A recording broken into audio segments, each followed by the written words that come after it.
Bismillahirrahmanirrahim. Assalamualaikum warahmatullahi wabarakatuh. Halo anandaku kelas 4 seluruhnya. Jumpa lagi dengan Ibu Guru dalam mata pelajaran tematik muatan IPA. Nah, pada kesempatan kali ini Ibu akan mempraktekkan percobaan tentang gaya magnet. Kalian semua amati percobaan yang Ibu lakukan. Kemudian tuliskan hasil pengamatan kalian pada tabel pengamatan yang sudah Ibu Guru sediakan di GCR. Yuk kita mulai saja percobaannya. Di sini Ibu punya beberapa alat dan bahan untuk percobaan tentang gaya magnet.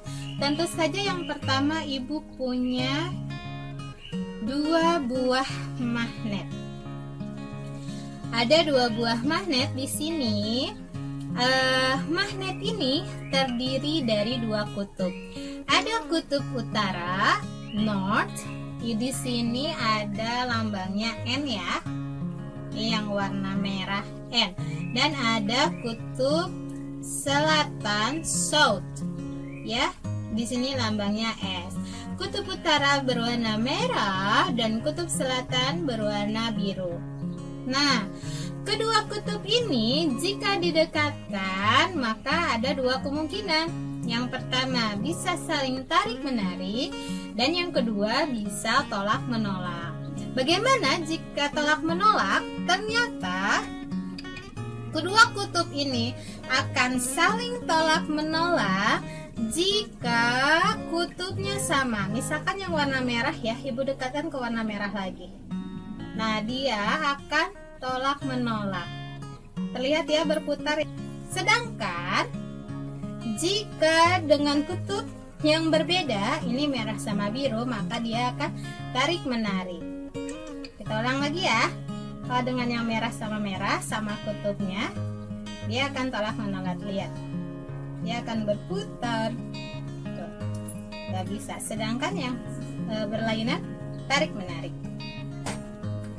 Nah, kemudian Ibu akan mencoba mendekatkan magnet ini ke beberapa bahan.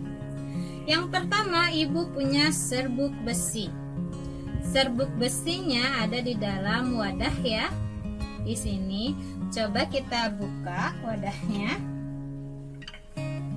Nah, ketika kita dekatkan, maka akan ada serbuk besi yang terangkat atau tertarik oleh magnetnya. Terlihat ya, terangkat ya.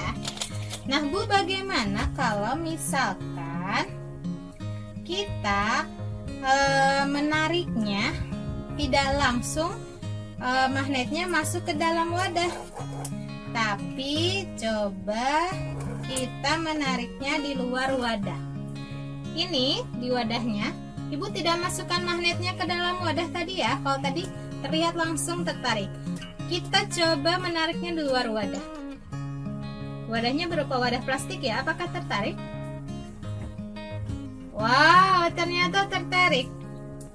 Coba lihat. Ini ya. Kita lihat. Nah, ada beberapa bagian besi yang tertarik.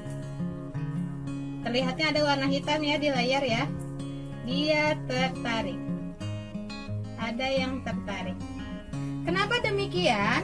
Karena ini disebut sebagai medan magnet, di mana daerah di sekitar magnet ini masih punya kekuatan magnetnya. Jadi masih bisa menarik. Jadi ketika didekatkan walaupun di luar wadah, ternyata masih ada kekuatan magnet yang dapat menarik serbuk besi walaupun di dalam wadah. Kemudian di sini Ibu punya sendok. Nah, ternyata sendok juga tertarik oleh magnet. Nah, benda-benda yang ditarik oleh magnet itu namanya bahan magnetis, sedangkan yang tidak tertarik oleh magnet namanya non-magnetis. Bu, bagaimana kalau misalkan kita ganti kutubnya, jangan yang warna biru. Yang warna biru mah kan selatan ya. Bagaimana dengan kutub yang utara? Ternyata sama, tetap tertarik. mau kutub utara mau kutub selatan tetap tertarik. Bagaimana kalau misalkan dengan kayu? Oh, ternyata kayu ini tidak tertarik. Ya, tidak tertarik ya kayunya ya. Berarti kayu ini bersifat non-magnetis. Kemudian ibu punya paku.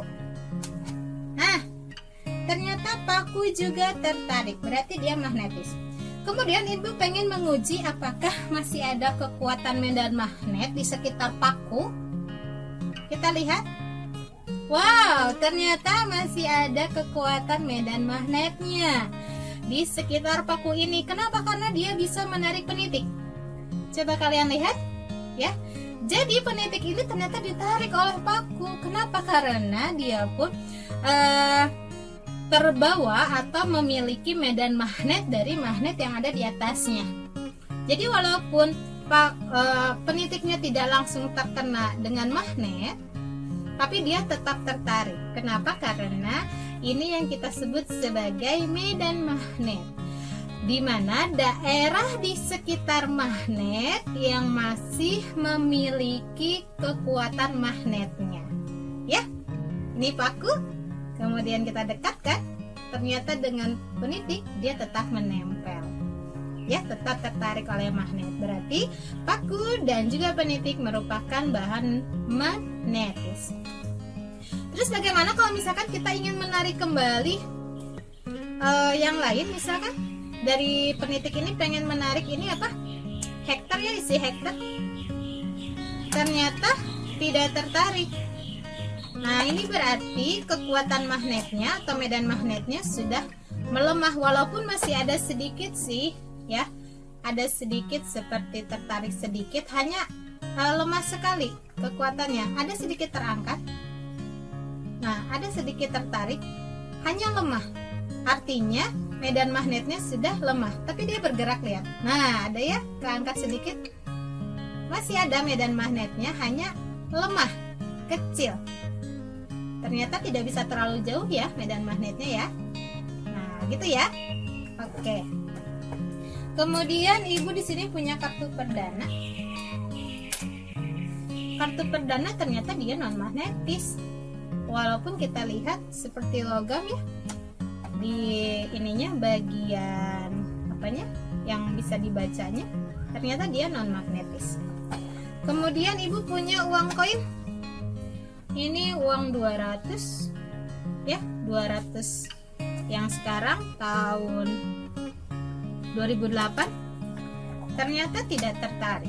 Dia berarti bersifat non magnetis. Kemudian ibu punya charger, batok charger. Coba kita lihat. Oh, ternyata terangkat. Ternyata dia bersifat magnetis. Kemudian ibu punya tutup botol. Di sini ternyata dia tidak terangkat. Ya, ternyata ini tutup botol plastik merupakan bahan non magnetis. Kemudian di sini ibu punya kabel. Kita tahu bahwa di dalam kabel itu ada serabut. Serabut ya, ini nih serabut.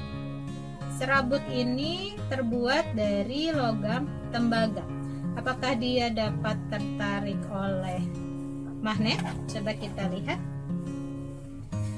Ya, bisa terlihat ya. Ternyata serabut ini tertarik oleh magnet. Artinya dia bersifat magnetis. Bagaimana yang sisi sebelahnya? Magnetis juga. Karena terbuat dari besi. So, kemudian ibu punya lampu. Di ujungnya ini sepertinya kita lihat bahannya stainless steel ya. Stainless steel. Kita lihat. Kok ternyata tidak terangkat. Tidak terangkat stainless steelnya. Sedangkan kita punya sendok terbuat dari stainless steel juga, namun terangkat. Ya, kita tahu bahwa stainless steel itu adalah campuran dari dua buah logam kromium dan juga logam besi. Kenapa ya kok sendok bisa terangkat tapi bahwa ini lampu tidak terangkat? ternyata stainless steel itu ada yang bersifat magnetis dan juga ada yang bersifat non magnetis. Jadi ada dua macam. Nah, magnet juga ternyata bisa membedakan mana stainless steel yang bersifat magnetis dan mana stainless steel yang tidak bersifat magnetis. Itu punya baterai. Nah, bisa lihat ujung baterainya bisa terangkat ya oleh magnet, berarti dia bersifat magnetis. Bagaimana dengan bagian tengah dari baterai? Apakah terangkat juga? Sama, bagian tengahnya juga terangkat. Ini mengartikan bahwa baterai ini merupakan bahan magnetis. Nah, magnet juga dapat kita gunakan untuk memisahkan dua buah campuran. Di sini ibu punya campuran gula dengan campuran besi. Nah, bagaimana cara memisahkan gula dengan besi? Kita bisa dapat menggunakan magnet. Kita tahu bahwa besi itu dapat tertarik oleh magnet. Jadi cara memisahkannya adalah mendekatkan magnet pada serbuk besi, maka besinya akan terangkat dan gulanya akan tetap di dalam wadah. Jadi kita bisa memisahkan antara campuran besi dengan campuran gula. Besinya terangkat dan gulanya tersimpan dalam wadah. Nah, cukup sekian percobaan dari ibu tentang gaya magnet. Nah, silahkan kalian catat pengamatan kalian pada tabel pengamatan yang sudah ibu sediakan. Terima kasih, sampai jumpa di pelajaran selanjutnya. Assalamualaikum warahmatullahi wabarakatuh. Tetap semangat, optimis di pembelajaran jarak jauh kita, walaupun kita masih online. Terima kasih, sampai jumpa lagi. Dah.